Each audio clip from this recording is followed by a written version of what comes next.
Bonjour, chez Seasonic, on vous propose une petite vidéo spéciale sur les alimentations de la marque. On a 20 ans, Seasonic va avoir 50 ans et ça fait 50 ans ou presque que la marque fabrique des alimentations. Et on a décidé de vous montrer quelques modèles emblématiques de la marque et on parlera un petit peu techno en fin de vidéo. On va tout d'abord revenir sur cette X Series qui est sortie en 2009 et à l'époque c'était la toute première alimentation 80 plus Gold qui était disponible sur le marché.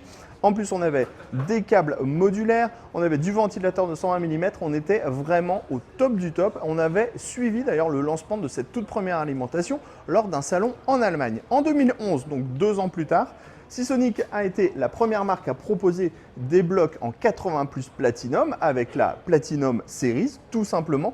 On avait le droit à 800 watts et 1000 watts en 80 plus Platinum avec toujours des câbles modulaires et un design qui était assez travaillé avec un châssis qui proposait du gris et du noir pour bien montrer qu'on était justement sur du Platinum. Ensuite, un petit peu plus tard, on a eu les toutes premières Prime, dont ce modèle emblématique, la Prime Fanless, qui à l'époque proposait 500 watts de puissance en 80 plus Platinum avec une garantie de pas moins de 10 ans. Ça fait partie de mes blocs qui sont préférés, ça fait zéro bruit, ça marche ultra bien.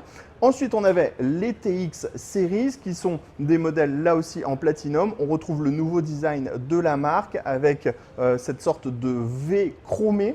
Donc toujours ventilateur semi-passif, câble intégralement modulaire, condensateur japonais, DC tout DC. Ensuite, on a eu les SPX 650 en focus, donc du bloc en SFX, donc tout petit, avec du ventilateur en 92 mm slim, des câbles intégralement modulaires. Et ensuite, on a toute la série Vertex qui est arrivée, suivie des nouvelles Focus. On va maintenant parler un petit peu techno. On a ici des PX 1600, donc ce sont des TX 1600, pardon, des blocs qui sont en titanium, donc 80 plus titanium, la plus grosse certification possible.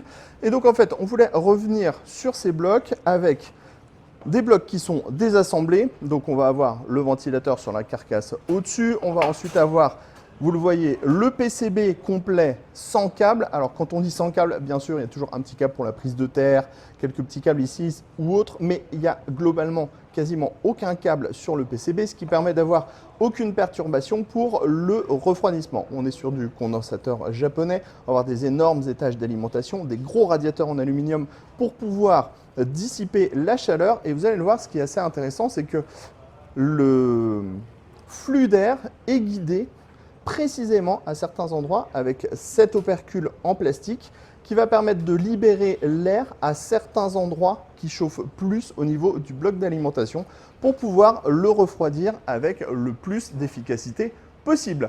Pour la petite histoire de Seasonic, c'était tout. On vous dit à bientôt.